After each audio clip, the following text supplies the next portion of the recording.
الحمد لله. الحمد لله خالق الوجود من العدم، وجاعل النور من الظلم، ومخرج الصبر من الألم، فملقي التوبة على الندم.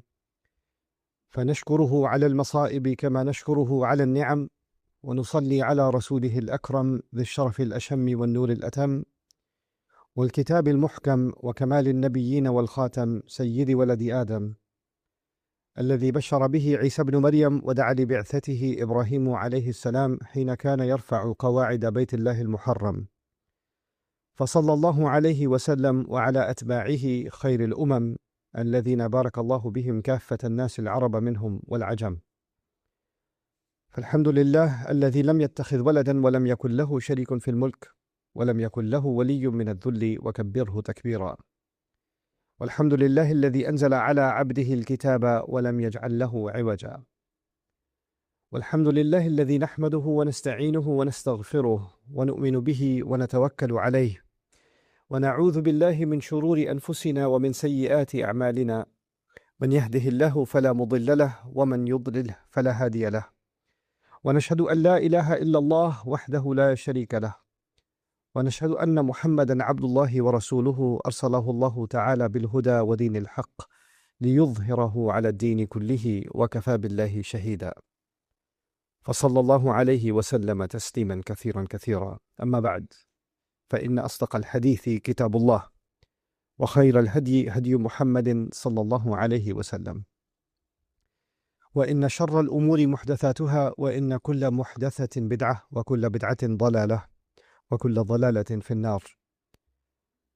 قال الله عز وجل في كتابه الكريم بعد أن أقول أعوذ بالله من الشيطان الرجيم: قل يا عبادي الذين أسرفوا على أنفسهم لا تقنطوا من رحمة الله إن الله يغفر الذنوب جميعا إنه هو الغفور الرحيم، وأنيبوا إلى ربكم وأسلموا له من قبل أن يأتيكم العذاب ثم لا تنصرون، واتبعوا أحسن ما أنزل إليكم من ربكم من قبل أن يأتيكم العذاب بغتة وأنتم لا تشعرون، أن تقول نفس يا حسرة على ما فرطت في جنب الله وإن كنت لمن الساخرين، أو تقول لو أن الله هداني لكنت من المتقين، أو تقول حين ترى العذاب لو أن لي كرة فأكون من المحسنين.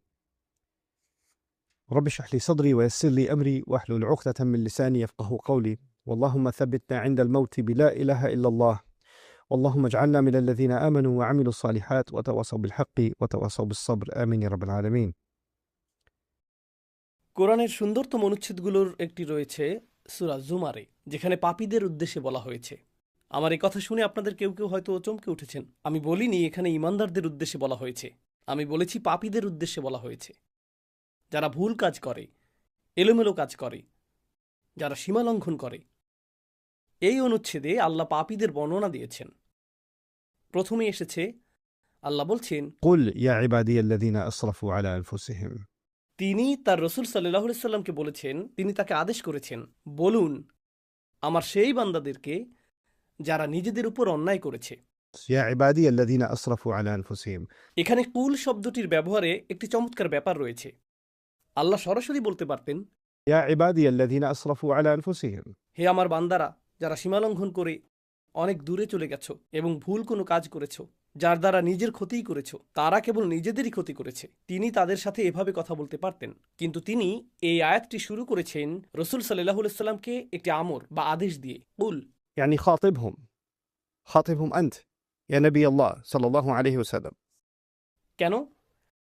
কারণ আল্লাহ রসুল সাল্লাল্লাহু আলাইহি সাল্লামের দায়িত্ব হলো পাপীদের স্মরণ করিয়ে দেয়া। সেই পাপীরা, এমনকি সেই পাপীদের উদ্দেশ্যেও আল্লাহ সরাসরি কথা বলছেন। আল্লাহ তাদের উদ্দেশ্যে সরাসরি কথা বলছেন। সুতরাং এখানে দুটি বিষয় ঘটছে। নবীজির কাজ হলো মানুষকে আল্লাহ ও তার দ্বীনের কথা স্মরণ করিয়ে দেওয়া এবং কিভাবে আল্লাহর কাছে ফিরে আসতে হয় তা জানানো, এবং আল্লাহ আমার ও আপনার কাছে কি চান তা জানানো। এটা করার বিভিন্ন উপায় রয়েছে। এটা করার সহজ একটি উপায় হতে পারে আপনাকে অপরাধ বোধে ভোগানো। তুমি এটা করেছো, তুমি সেটা করেছো, তুমি ওটা করেছো, তুমি জানো এই পাপের শাস্তি কি? জাহান্নাম। তুমি জানো এই পাপের শাস্তি এটা, তুমি জানো আল্লাহ তোমার সাথে কি করবেন, তুমি জানো বিচার দিবসে কি ঘটবে। এমন অনেক উপায় এটা করা যায়। আমি আগামী 20 মিনিট আপনাদেরকে এই খুতবা দিতে পারতাম এবং বারবার বারবার স্মরণ করিয়ে দিতে পারতাম যে সম্ভবত আপনাদের জান্নাতে যাওয়ার কোনো সম্ভাবনাই নেই।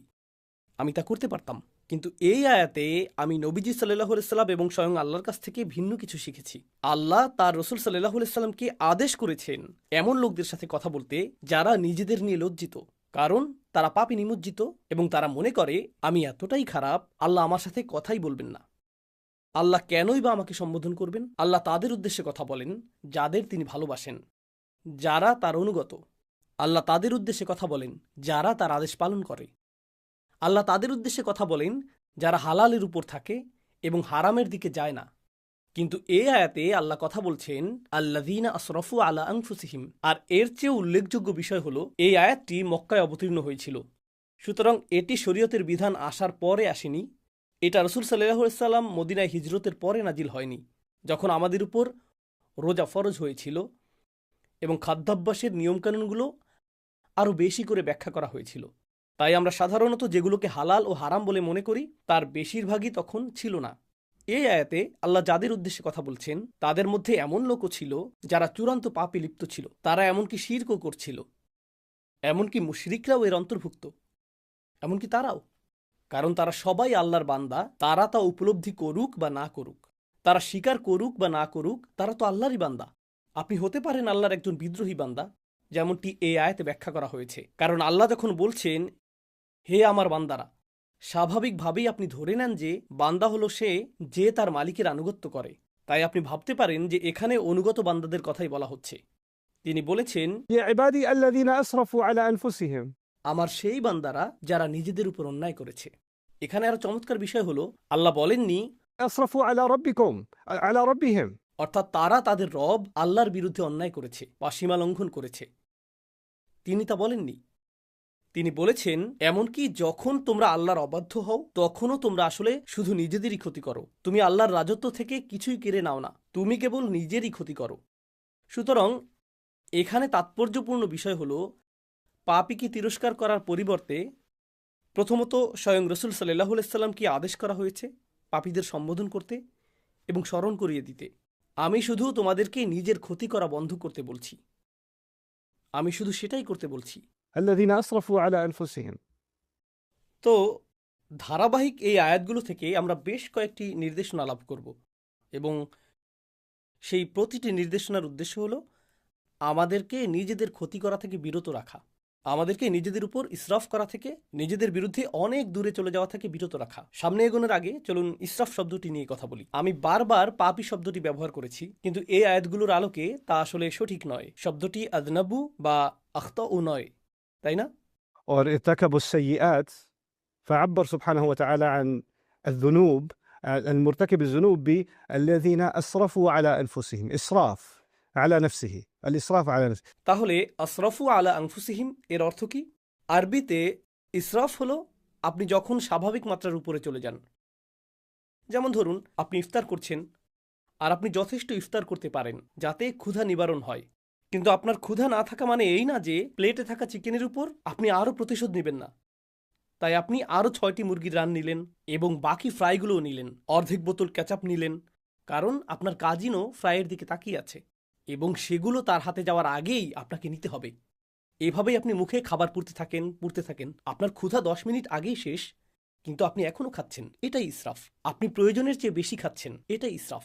ইসরাফ অর্থ অতিরিক্ত, ইসরাফ অর্থ প্রয়োজনের অতিরিক্ত, যথাযথ পরিমাণের চেয়ে বেশি, রাইট? আল্লাহ প্রকৃতিকে এমনভাবে তৈরি করেছেন শুধু আধ্যাত্মিক বা ধর্মীয় অর্থে নয়, বরং ফিতরা বা স্বভাবগতভাবেও আল্লাহ এমন ব্যবস্থাপনা তৈরি করেছেন যেখানে ইসরাফ সবসময়ই আপনার ক্ষতি করবে। অতিরিক্ত পানি পানেও আপনি মারা যেতে পারেন। অতিরিক্ত পানি একটি ভালো জিনিস। অতিরিক্ত পানি পান করার ক্ষতিকর দিকও রয়েছে। আপনার শরীরে চিনির প্রয়োজন, অতিরিক্ত চিনি সমস্যা তৈরি করে। অতিরিক্ত পরিমাণে যে কোনো কিছুই সমস্যা সৃষ্টি করে। অতিরিক্ত ঘুমও সমস্যার কারণ, অতিরিক্ত ব্যায়ামও সমস্যার কারণ। আল্লাহ যা কিছু তৈরি করেছেন সব কিছুকেই একটি সীমার মধ্যে থাকতে হয়, আর আপনি যদি সেই সীমা অতিক্রম করেন তখন কার ক্ষতি করেন? নিজেরই ক্ষতি করেন। সব কিছুতেই, জীবনের প্রতিটি ক্ষেত্রেই আপনি এবং আমি ইসরাফে লিপ্ত হতে পারি। কিন্তু কি ঘটে? মানুষ হিসেবে মাঝে মাঝে আমরা কিছু বিষয়ে ভালো করি বা অন্যান্য জিনিসের চেয়ে কিছু জিনিস বেশি উপভোগ করি। তাই যখন আমরা অন্য কিছুর চেয়ে একটি জিনিস বেশি উপভোগ করি, সেটার উপর আমরা মনোযোগ দিতে থাকি, মনোযোগ দিতে থাকি, মনোযোগ দিতে থাকি। আর যখন আপনি একটি জিনিসের উপর খুব বেশি মনোযোগ দেন, স্পষ্টতই অন্য কিছুকে উপেক্ষা করেন, তাই না? সুতরাং আপনি একটি বিষয় ইসরাফ করেন এবং অন্য বিষয়ে তাফরিদ করেন, তাই না? إفراط একটি জিনিস, تفريط আরেকটি জিনিস। আপনি একদিকে খুব বেশি চলে যান, অন্য কিছু বাদ পড়ে। আমি আমার অফিস ভালোবাসি, তো আপনি অফিসে যান, আপনার ৩টায় বের হওয়ার কথা, আপনি বলেন না আমি আরও ৩০ মিনিট থাকবো, বন্ধুর সাথে আড্ডা দিব। ৪টা, ৫টা, ৬টা, ৭টা বেজে গেল, কারণ আপনি আপনার কাজ ভালোবাসেন। সেটা দারুণ। তবে এখন আপনার পরিবার ক্ষতিগ্রস্ত হচ্ছে, আপনি তাদেরকে কোনো সময় দিচ্ছেন না। আপনার বাবা মাকে ফোন করার সময় নেই, আপনার মসজিদে গিয়ে নামাজ পড়ার সময় নেই, আপনার আর কোরআন তেলাওয়াত করার সময় নেই, কারণ আপনি সমস্ত সময় ব্যবসাতে দিচ্ছেন, তাই না? অথবা কেউ বলল আমি শুধু আমার সন্তানদের যত্ন নিতে চাই, তাই সে তার সমস্ত সময় সন্তানদের জন্য ব্যয় করছে। এখন যেহেতু তার সবটুকু সময় সন্তানদের সাথে কাটাচ্ছে, জীবনসঙ্গীর জন্য তার কোনো সময় নেই, বাবা মায়ের জন্য তার কোনো সময় নেই, ইবাদতের জন্য তার কোনো সময় নেই, তার সময় নেই। আপনি ইসরাফ করে ফেললেন। এমনকি ভালো কাজেও আপনি ইসরাফ করতে পারেন। এটা শুধু খারাপ কাজেই নয়, ভালো কাজেও প্রযোজ্য। তারপর এমন কিছু জিনিস রয়েছে যা আল্লাহ একটি নির্দিষ্ট উপায়ে জায়েজ করেছেন। যেমন যদি আপনি সঠিক পদ্ধতিতে করেন তাহলে এটা জায়েজ। নারী এবং পুরুষ একসাথে থাকতে পারে যদি তারা সঠিক উপায়ে তা করে। নারী এবং পুরুষের একসাথে থাকার ভুল উপায় রয়েছে, আবার সঠিক উপায় রয়েছে। এখন আপনি যদি সেই সীমাটি অতিক্রম করেন তাহলেও আপনি ইসরাফ করছেন। আপনি এমন সীমা লঙ্ঘন করছেন যা লঙ্ঘন করা উচিত নয়। সুতরাং সীমা লঙ্ঘনের বিভিন্ন ধরন রয়েছে। কখনো কখনো মানুষ সীমা অতিক্রম করে এবং তারা তা বুঝতে পারে না। এটি আরেকটি বিষয়। আমি মনে করি না যে আমি ভুল কিছু করেছি। এটি ছিল ছোট একটি পদক্ষেপ যা আরেকটি ছোট পদক্ষেপে নিয়ে গেছে, এবং আপনি কিছু বোঝার আগেই হায় আমি তো অনেক আগেই সীমা অতিক্রম করে ফেলেছি আর বিপজ্জনক এলাকার অনেক দূরে চলে এসেছি। আমি এখন নিষিদ্ধ এলাকায় বহু দূরে চলে গেছি। আপনি অনেক দূরে চলে গেছেন আর এখন আপনি বলছেন হায় আমি এলোমেলো করে ফেলেছি, কিভাবে আমি ফিরে আসব? অনেক দূরে চলে এসেছি। মজার একটা বিষয় আমেরিকার অর্থনীতিতে দেখা গিয়েছিল। যখন কয়েক বছর আগে সাবপ্রাইম মর্টগেজ সংকট হয়েছিল, তখন বলা হচ্ছিল ব্যাংকগুলো এতটাই বড় যে তা ব্যর্থ হতে পারে না, অথবা গাড়ি কোম্পানিগুলো এতটাই বড় যে ব্যর্থ হতে পারে না। অর্থাৎ তাদের ব্যর্থতা এতটাই বড় যে নিরুপায় হয়ে তা মেনে নিতে হবে। এর থেকে ফিরে আসার আর কোনো উপায় নেই। তাই আসো এই ফুটো বালতিতে আরও টাকা ঢালি, তাই না? আপনি ভাবেন তওবা করার তুলনায় আমি অনেক বেশি পাপী, আমি ফিরতে পারবো না, সংশোধন করা সম্ভব না, এখন আমার কেবল পতনই হবে, আমার অনেক দেরি হয়ে গেছে। এটা আসলে এক ধরনের হতাশার মানসিকতা। তো আল্লাহ আমাকে এবং আপনাকে নিজেদের ক্ষতি করা থেকে রক্ষা করার জন্য প্রথম যে কথাটি বলেছেন, লা তাকনাতু মির রহমাতিল্লাহ, আল্লাহর পক্ষ থেকে আসা ভালোবাসা ও যত্ন থেকে আশাহত হও না। আল্লাহ এখনো আপনাকে ভালোবাসেন, আল্লাহ এখনো আপনার প্রতি যত্নশীল।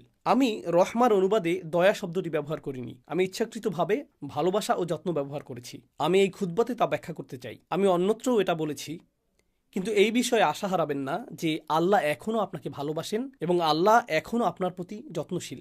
إن الله يغفر الذنوب جميعا কোনো সন্দেহ নেই আল্লাহ সমস্ত পাপকে একসাথে ক্ষমা করে দেবেন। এর সবগুলো, তিনি সব কিছু মুছে দেবেন, সব কিছু ঢেকে দেবেন। إن الله يغفر الذنوب جميعا إنه هو الغفور الرحيم। কিভাবে তিনি তা করতে পারেন? আল্লাহ বলেছেন এর কারণ একমাত্র তিনিই ভুল ত্রুটির অতিশয় মার্জনাকারী এবং তিনিই সর্বদা প্রেমময় ও যত্নশীল। এটাই প্রথম চিকিৎসা যা আমার প্রয়োজন। দ্বিতীয়টি, আর এই সব কিছু আমি আপনাদের সাথে শেয়ার করছি কারণ আমরা মনে করি রমজান মাস হলো আল্লাহর কাছে প্রত্যাবর্তনের মাস, তাই না? আর রমজানের 2/3 চলে গিয়েছে। এখন আপনাদের অনেকেই ভাবছেন হায় রমজানে তো আমি কিছুই করিনি। এত বড় একটা সুযোগ ছিল, রমজানের প্রস্তুতি নিয়ে, রমজানকে সর্বোচ্চ কাজে লাগানো নিয়ে এত আলোচনা হলো। এখন 20টিরও বেশি রোজা চলে গেল, আমি কিছুই করতে পারিনি। আমি এমনকি নামাজও কাজা করেছি, আমি আমার খারাপ অভ্যাসগুলো ছাড়তে পারিনি, আমি শুধু ভুল করেই চলেছি। আর এখন রমজান মাস প্রায় শেষ, কিন্তু আত্মতৃপ্তি লাভ করার মতো আমার কিছুই নেই। ঠিক যেমন আমরা বলি আত্মতৃপ্তি লাভ করার মতো আমার জীবনে কিছুই নেই, আমি সব নষ্ট করে ফেলেছি। এখন আমরা রমজানের ক্ষেত্রেও সেটাই বলছি। রমজান হলো 1 মাসে আমাদের জীবনের সারসংক্ষেপ।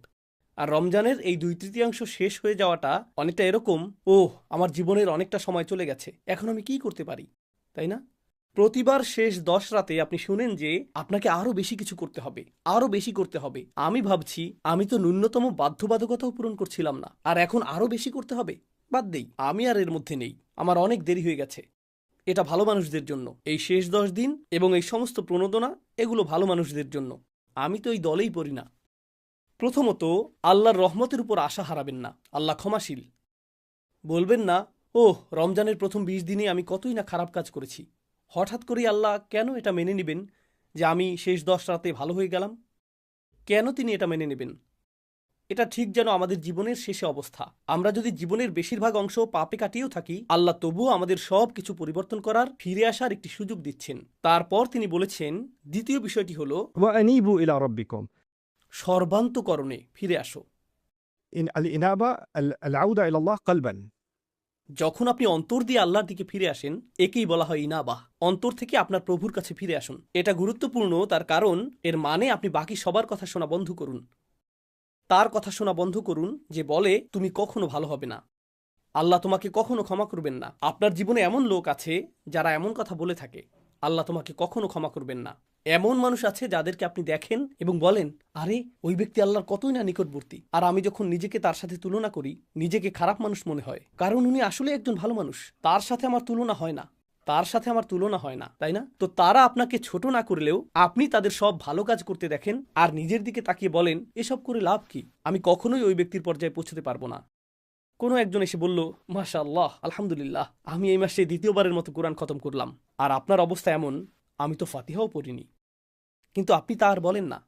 আপনি এমন যে আমি কখনোই এই মানুষগুলোর নাগাল পাবো না, এই লোকেরাই জান্নাতে যাবে। আমি তো মনে হচ্ছে রাস্তার অন্য পাশে রয়েছি, বিপরীত দিকে এগিয়ে যাচ্ছি, তাই না? না, আল্লাহ বলছেন, তোমার রবের কাছে ফিরে এসো, অন্য মানুষের দিকে তাকিও না। শুধু তুমি তোমার হৃদয়কে শুধু তোমার রবের দিকে ফিরাতে হবে, আর অন্য সবার প্রতি মনোযোগ দেওয়া বন্ধ করো। এটা কোনো প্রতিযোগিতা নয়, এটা কোনো প্রতিযোগিতা নয়। কয়জন 8 রাকাত পড়েছে, কয়জন 20 রাকাত পড়েছে, তুমি কয়টি কিয়ামুল লাইল আদায় করেছো, তুমি কয় রাকাত তাহাজ্জুদ পড়েছো, এটা কোনো প্রতিযোগিতা নয়। এটা কোনো প্রতিযোগিতা নয়, এটা অন্য কারোর সাথে তুলনা নয়। এখন আপনাকে শুধু নিজেকেই ফিরিয়ে আনতে হবে। أنيبوا إلى ربكم وأسلموا له من قبل أن يأتيكم العذاب. তার সামনে নিজেকে সঁপে দাও, শাস্তি আসার আগে, অনেক দেরি হওয়ার আগে। অর্থাৎ আল্লাহ বলছেন, এখনো খুব বেশি দেরি হয়ে যায়নি, অনেক দেরি হবে যখন শাস্তি চলে আসবে, যার অর্থ হলো যখন আপনার মৃত্যু আসবে এবং তারপরে বিচার দিবস চলে আসবে। তা এখনো আসেনি, তাই আপনার জন্য এখনো দেরি হয়ে যায়নি। অন্যভাবে আল্লাহ একথা বলছেন যে তোমার কাছে সময় আছে। অন্যভাবে আল্লাহ একথা বলছেন যে তোমার আশা এখনো শেষ হয়নি। وأسلموا من قبل أن يأتيكم العذاب ثم لا تنصرون. তখন তোমাদেরকে আর সাহায্য করা হবে না, তখন আর সাহায্য করা হবে না। এটা কেবল হুমকি নয়, বরং উৎসাহও বটে। কারণ আল্লাহ যদি বলেন তখন তোমাকে সাহায্য করা হবে না, এর মানে এখন তোমাকে সাহায্য করা হবে। এখন তোমাকে সাহায্য করা হবে, তখনই কেবল তোমাকে সাহায্য করা হবে না। তো এই মুহূর্তে আল্লাহ তোমাকে সাহায্যের প্রস্তাব দিচ্ছেন, আল্লাহ আমাকেও সাহায্যের প্রস্তাব দিচ্ছেন। সুম্মা লা তুনসরুন। আর নুসরাহ অর্থ শুধুমাত্র সাহায্য নয়, এটা মুসাআদাহ বা আউন থেকে ভিন্ন। নুসরা ব্যবহৃত হয় সামরিক সাহায্যের ক্ষেত্রে, যখন সামরিক বাহিনীর জন্য বড় বড় চালান প্রেরণ করা হয় যাতে তারা পুনরায় রসদ পূর্ণ করতে পারে, সেটাকে আসলে বলা হয় নুসরাহ। অথবা যখন কোনো সেনাবাহিনীর আক্রমণের শিকার হবার উপক্রম হয়, অথবা তারা শত্রুর সাথে সম্মুখ যুদ্ধ করে এবং পাহাড়ের ওপর থেকে শক্তি বৃদ্ধিকারী দল আসে, সেটাই নুসরাহ। নুসরা আসলে বড় সাহায্য, এটা শুধু ছোটখাটো সামান্য সাহায্য নয়। আল্লাহ আপনাকে এমনভাবে সাহায্য করবেন যা হবে ব্যাপক শক্তিপূর্ণ এবং বিজয় আনয়নকারী। তারপর তিনি বলছেন, واتبعوا أحسن ما أنزل إليكم من ربكم. তোমাদেরকে প্রদত্ত সবচেয়ে সুন্দর বিষয়টির অনুসরণ করো যা পাঠানো হয়েছে তোমাদের রবের পক্ষ থেকে। এখানে বলার মতো আরো অনেক কিছুই আছে, আমি সেগুলোর উপর বেশি মনোযোগ দিব না। এর সবচেয়ে সহজ অর্থ হলো, আল্লাহ যা নাজিল করেছেন তার মধ্যে সর্বোত্তম হলো স্বয়ং কোরআন। يعني واتبعوا القرآن أحسن ما أنزل إليكم يعني أحسن مما سبق من التنزيل من معانيها. এই আয়াতের একটি অন্যতম অর্থ হলো, নাজিলকৃত সমস্ত বিষয়ের মধ্যে সবচেয়ে সেরা হলো আল্লাহর বাণী, সুতরাং এটা অনুসরণ করো।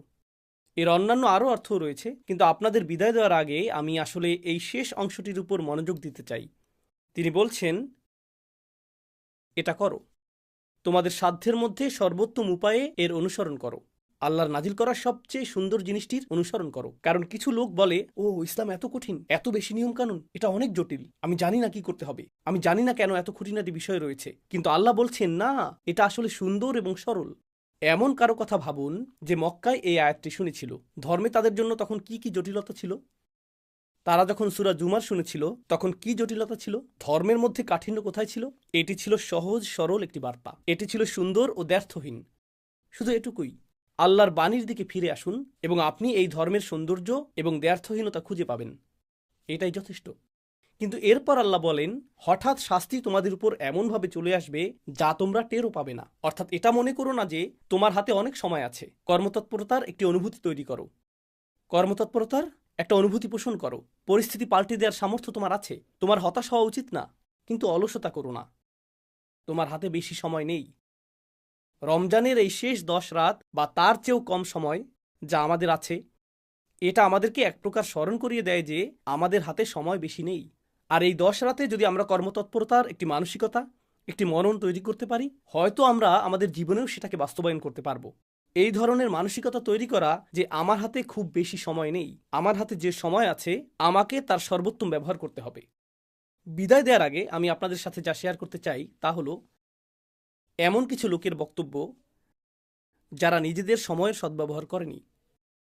আর আল্লাহ বলেছেন, আমি চাই না তোমরা এদের অন্তর্ভুক্ত হও। কিন্তু যদি তোমরা এদের অন্তর্ভুক্ত হও, একসময় তারা এই কথা বলবে যখন অনেক দেরি হয়ে যাবে।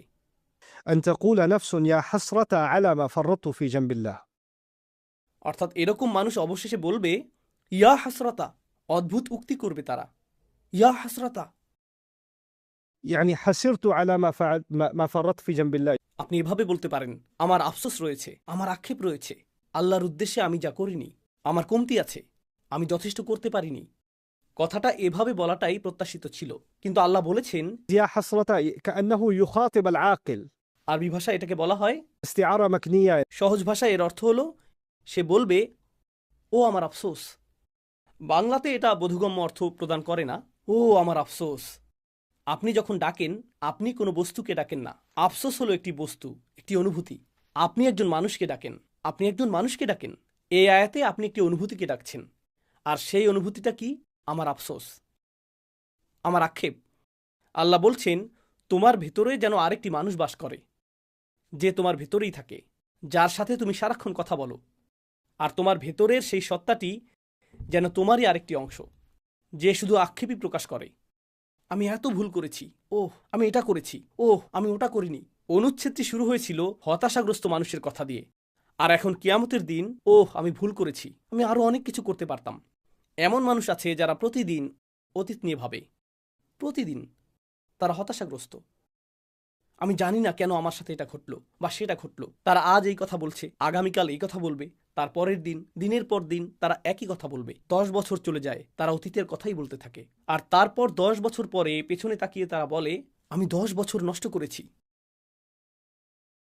এটাই তারা বলে। على ما فرطت في جنب الله. يا حسرة على ما. তারা তাদের আক্ষেপের সাথে কথা বলছে, তারা তাদের ভেতরের আক্ষেপের সাথে ক্রমাগত কথোপকথন চালাচ্ছে। তারা অন্য কারোর সাথে কথা বলতে চায় না। আপনি যদি আপনার আক্ষেপের সাথে কথা বলেন, আপনি আল্লাহর সাথে কথা বলতে পারবেন না।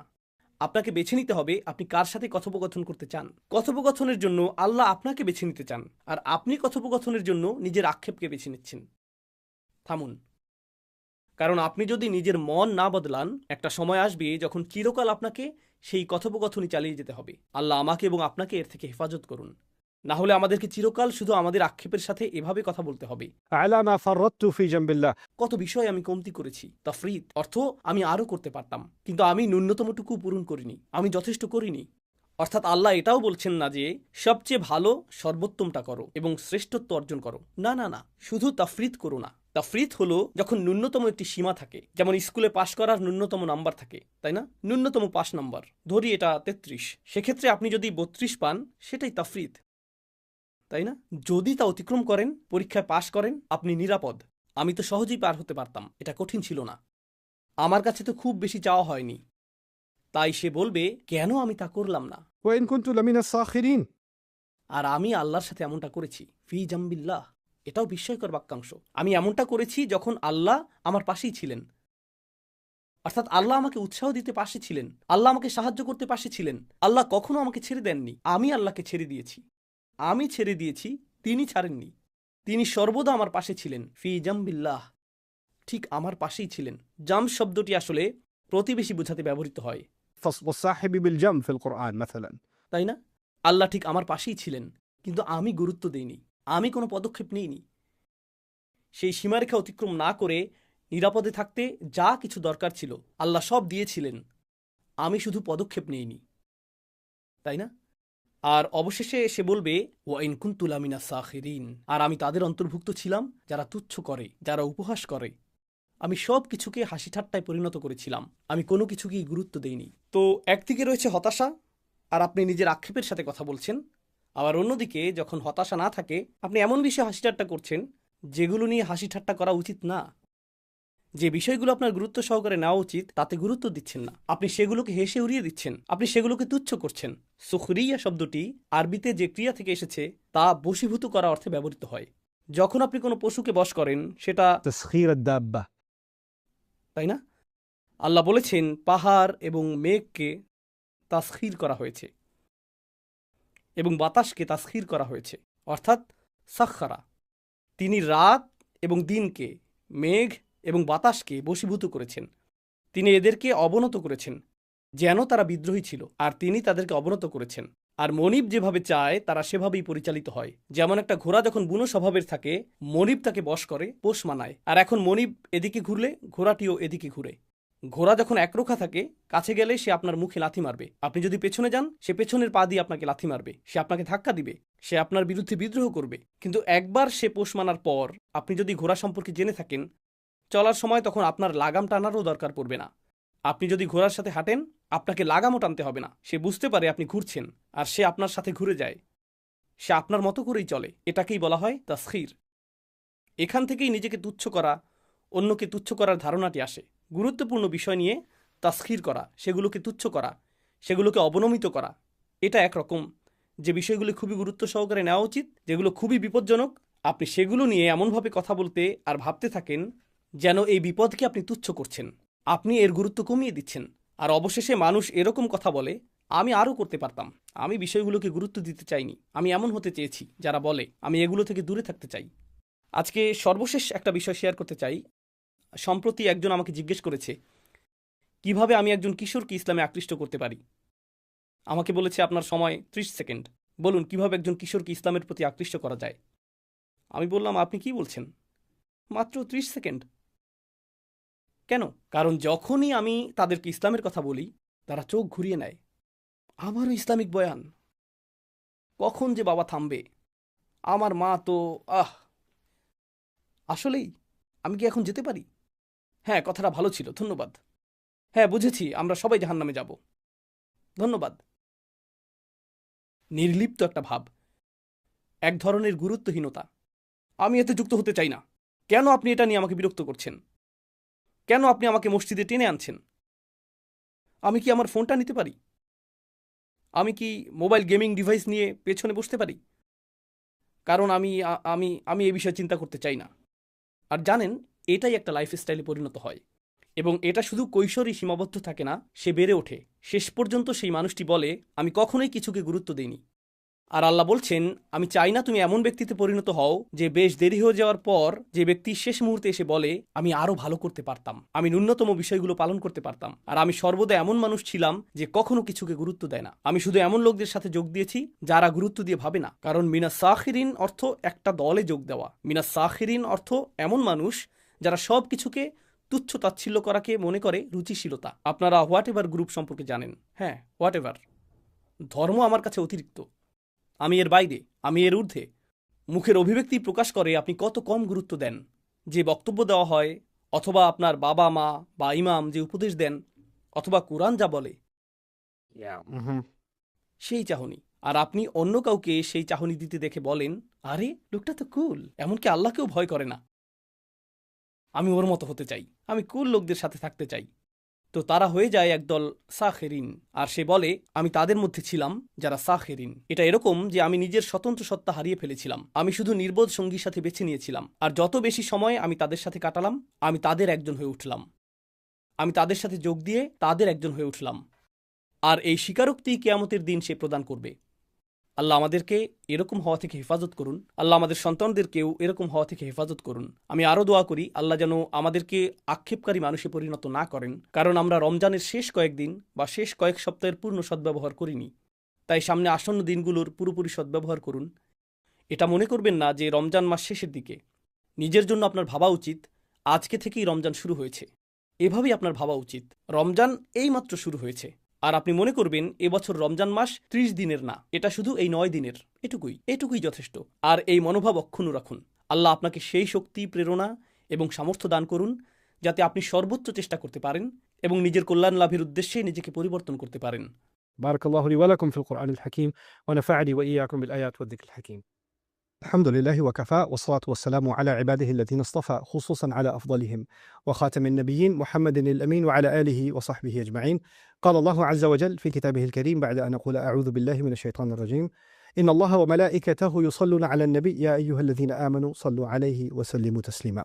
اللهم صل على محمد وعلى آل محمد كما صليت على إبراهيم وعلى آل إبراهيم في العالمين إنك حميد مجيد.